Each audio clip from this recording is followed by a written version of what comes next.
കൃഷ്ണ ഗുരുവായൂരപ്പ ശരണം. ഗുരുവായൂരപ്പൻ്റെ ഉച്ചപൂജ കഴിഞ്ഞു, കളഭാലങ്കാരം കഴിഞ്ഞു, നട തുറന്നു. അപ്പോൾ നമുക്ക് എല്ലാവർക്കും ഗുരുവായൂരപ്പനെ കാണാനായിട്ട് പോകണ്ടേ? എല്ലാവരും വരൂ കേട്ടോ, ഗുരുവായൂരപ്പനെ കാണാം. ആ ചതുർബാഹുവായ ദേവകൾ പൂജിതമായ വിഗ്രഹത്തിൽ നേത് രൂപത്തിലാണ് ഭഗവാൻ നമ്മളെ ഭക്തരെ കാണാനായിട്ട് നിൽക്കുന്നത്. നോക്കാം, അനുഗ്രഹം ചുരിഞ്ഞ് നിൽക്കുകയാണ്.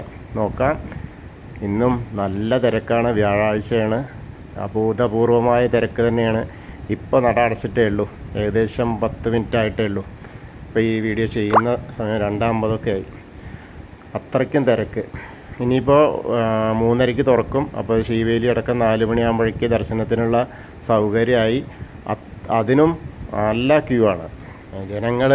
ഭക്തജനങ്ങൾ ഒഴുകി വരികയാണ്, അത്രയ്ക്കും അധികമാണ്. എന്തായാലും നമുക്ക് തൊഴാനായിട്ട് പോവാം. അങ്ങനെ തൊഴാനായിട്ട് പോകുമ്പോൾ ആദ്യം തന്നെ കിഴക്കേ നടയിലുള്ള ഗണപതി ക്ഷേത്രത്തിലൊന്ന് പോയി ദർശനം നടത്തി സർവ്വവിഘ്നങ്ങളും അകറ്റിയിട്ട് പോരാം.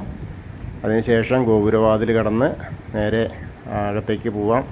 അങ്ങനെ വാതിൽപ്പടി കയറിയിട്ട് നേരെ അകത്തേക്ക് ഇങ്ങനെ നോക്കുക. അങ്ങനെ നോക്കുമ്പോൾ ആ ഇടതേ സൈഡിലൊന്ന് നോക്കിയിട്ട് മേൽപ്പത്തൂരിനെ ഒന്ന് സ്മരിക്കുക. വലതേ സൈഡിൽ നോക്കിയിട്ട് ആ തൂണ് നോക്കിയിട്ട് നരസിംഹാവതാരം കാണുക. അങ്ങനെ അത് കഴിഞ്ഞിങ്ങനെ നോക്കുമ്പോൾ ശ്രീലകത്തേക്ക് നോക്കുകയാണ്. ശ്രീലകത്തേക്ക് നോക്കുമ്പോൾ ആദ്യം തന്നെ പാമ്പിനെ കാണുന്നു. പാമ്പിൻ്റെ പുറത്ത് കുഞ്ഞി കാല് കാണുന്നു, കാൽത്തളകൾ കാണുന്നു. ആ പാമ്പിൻ്റെ പടത്തിൻ്റെ മുകളിൽ ഇങ്ങനെ ചവിട്ടി നിൽക്കുകയാണ്. അങ്ങനെ അരമണിയൊക്കെ കാണുന്നു. പട്ടൊക്കെ ഞൊറിഞ്ഞെടുത്ത് നല്ല സുന്ദരനായൊരു കുട്ടി. ഒരു കയ്യിൽ ഉടക്കുഴലും മറു കയ്യിൽ പാമ്പിൻ്റെ വാലും. ഇന്ന് കാളിയമർദ്ദകനായിട്ടാണ് ഇന്നത്തെ ശ്രീലകത്തെ ആ രൂപം. മഹാരൂപമാണ്, വളരെ മനോഹരമായിട്ടുള്ള കാഴ്ച. തിരുമുടിമാല 3 ചാർത്തിയിട്ടുണ്ട്. അതേപോലെ തെച്ചിയും തുളസിയായിട്ടുള്ള 2 വലിയ ഉണ്ടമാലകളുണ്ട്. അതായത് ആ ശ്രീലകത്തുള്ള ചതുർബാഹുവായ വിഗ്രഹം മുഴുവൻ നിറഞ്ഞു നിൽക്കുകയാണ് ഇന്നത്തെ കളഭച്ചാർത്ത്. ഇന്നത്തെ ഉച്ചപൂജ ഉണ്ടായിരുന്നത് മേൽശാന്തി അച്യുതൻ നമ്പൂതിരിയാണ്. അതേപോലെ ഇന്നത്തെ കളഭാലങ്കാരം ഉണ്ടായിരുന്നത് കക്കാട് സുനിലോദിക്കനാണ്. അദ്ദേഹമാണ് ആ കാളിയമർദ്ദന രൂപം ഉണ്ടാക്കിയിട്ട് മർദ്ദനത്തിൻ്റെ ആ ഒരു രൂപം വരച്ചിരുന്നത്. വളരെ മനോഹരമായിട്ടുള്ളൊരു കാഴ്ചയാണ്. അപ്പോൾ നമ്മളെല്ലാവരും ഇപ്പോൾ ഭഗവാന്റെ ആ സോപാനപ്പടിയിലാണ്. എന്നിട്ട് ശ്രീലകത്തേക്ക് നോക്കുകയാണ് കേട്ടോ. എല്ലാവരും കണ്ടോളൂ, മനസ്സ് നിറഞ്ഞ് കണ്ടോളൂ ഗുരുവായൂരപ്പൻ്റെ ആ കാളിയമർദ്ദക രൂപം. അങ്ങനെ കണ്ട് പ്രാർത്ഥിച്ചോളൂ.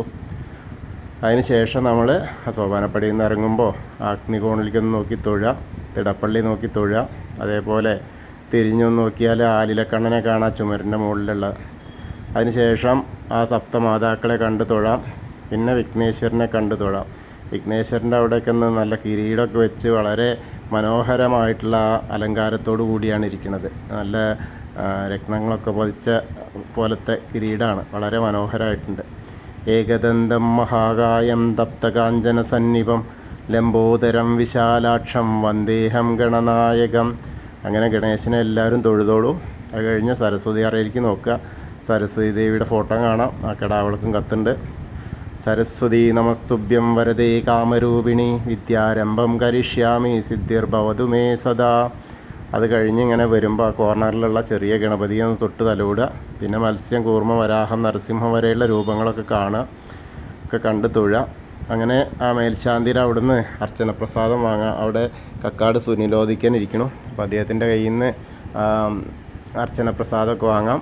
അത് കഴിഞ്ഞാൽ നേരെ വാമന രൂപം കാണാം, ഗജേന്ദ്രമോക്ഷത്തിൻ്റെ രൂപം കാണാം, പിന്നെ ഗരുഡൻ്റെ പുറത്തിരിക്കുന്ന വിഷ്ണുവിനെ കാണാം.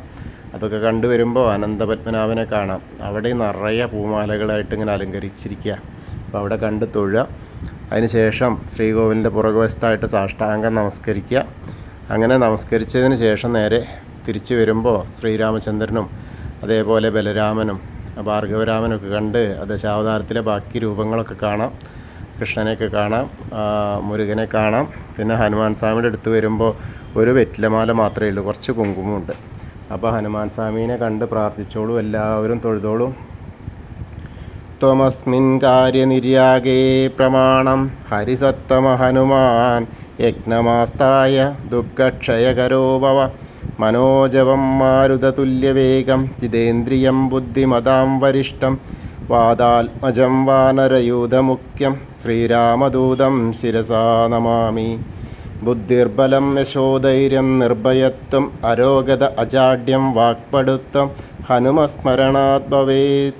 ഓം നമോ ഭഗവതേ ആഞ്ജനേയായ മഹാബലായ സ്വാഹ. അങ്ങനെ ഹനുമാൻ സ്വാമീനെ കണ്ട് തൊഴുത് രാധാകൃഷ്ണ വിഗ്രഹമൊക്കെ കണ്ട് തൊഴുത് വരിക. അതിന് ശേഷം നമുക്ക് ഓവിൻ്റെ അവിടെ വരാം. ആ ഓവിൻ്റെ അവിടെ വന്നിട്ട് പ്രാർത്ഥിക്കുക. പിന്നെ അതിൻ്റെ പടിഞ്ഞാറ് ഭാഗത്തേക്ക് നോക്കിയാൽ ആ താമരക്കണ്ണനെ കാണാം. പിന്നെ മറ്റൊന്നുകൂടി ഉണ്ട്, ഓവിൻ്റെ അവിടെ നിന്ന് നമ്മുടെ കൊടിമരത്തിൻ്റെ മുകളിലേക്ക് നോക്കാം. അവിടെ നിന്ന് കൊടിമരം നോക്കി തൊഴാൻ പറ്റുന്ന ഒരവസ്ഥ ഉണ്ട്. അപ്പോൾ അതൊന്ന് ശ്രദ്ധിച്ചോളൂ. അവിടുന്ന് തൊഴുമ്പോൾ ശ്രീലകത്തു നിന്നുള്ള അവിടുന്ന് നാലമ്പലത്തിൻ്റെ ഉള്ളിൽ നിന്ന് തൊഴുന്ന കൊടിമര ദർശനമാണ്. വളരെ മനോഹരമാണ്, അത് വളരെ മഹത്തരാണ്. അപ്പോൾ അവിടെ നിന്നിട്ടൊന്ന് കിഴക്ക് വശത്തേക്ക് നോക്കുമ്പോൾ ആ ഗരുഡധ്വജനെ കാണാൻ കഴിയും. അപ്പോൾ ഇനി വരുന്ന ആളുകളൊക്കെ ഒന്ന് ശ്രദ്ധിച്ചോളൂ, കണ്ടാൽ നല്ലതാണ്. അതിനുശേഷം നമ്മൾ ഗ്രില്ലിൻ്റെ അവിടെ വന്നിട്ട് മണിക്കിണർ നോക്കി തൊഴാം. പിന്നെ നൃത്ത അറയിലേക്ക് നോക്കിയാൽ അവിടെ കിടാവിളക്ക് കത്തി നിൽക്കണു, അവിടെയും കണ്ട് തൊഴാം. അങ്ങനെ വരുമ്പോൾ കുറൂരമ്മേനെയും വസുദേവരെയൊക്കെ കണ്ട് അനന്തനെയൊക്കെ കണ്ട് ഇങ്ങനെ അനന്തൻ കുട പിടിച്ച് പോകുന്ന ആ ഒരു ഇതാണ്. കുട പിടിച്ച് കൊടുത്തിട്ട് കണ്ണനുണ്ണീനെ കൊണ്ടുവരുന്ന വസുദേവരുടെ പ്രതിമയാണ് അത് തൊട്ടടുത്തുള്ളത്. അപ്പോൾ അതൊക്കെ കണ്ട് വടക്കേ നടയിലൂടെ പുറത്തിറങ്ങി പ്രസാദ കൗണ്ടറിൻ്റെ അവിടുന്ന് പ്രസാദം അർച്ചന പ്രസാദമൊക്കെ വാങ്ങാൻ ചന്ദനവും തീർത്ഥമൊക്കെ വാങ്ങിയിട്ട് എടത്തരികത്തുകാവിലെ ഭഗവതീനെ കാണാനായിട്ട് പോവാം. ഭഗവതിയുടെ അവിടെ വളരെ മനോഹരമായിട്ടുള്ള അലങ്കാരത്തോടു കൂടിയാണ് ഇന്ന് ഭഗവതി ഇരിക്കുന്നത്. വലിയ രത്നകിരീടമൊക്കെ ചാർത്തിയിട്ടാണ്. എന്താ രസം എന്നറിയോ, നല്ല രസമായിട്ടാണ്. കണ്ണെഴുതി പൊട്ട് തൊട്ടിട്ട് നല്ല സുന്ദരിയായിട്ടാണ് നമ്മൾ കാത്തിരിക്കുന്ന മക്കളെ കാണാനായിട്ടേ. അപ്പോൾ എല്ലാവരും കണ്ട് തൊഴുതോളൂ കേട്ടോ. സർവമംഗളമാംഗല്യേ ശിവേ സർവാർത്ഥ സാധികേ ശരണ്യേ ത്രയംബകേ ഗൗരി നാരായണി നമോസ്തുതേ. അത് കഴിഞ്ഞിങ്ങനെ വരുമ്പോൾ ആ കോർണറിലെത്തിയാലേ ഒന്ന് തിരിഞ്ഞു നോക്കുക. അങ്ങനെ മമ്മിയൂർ പോകുന്നതായിട്ട് സങ്കല്പിക്കുക.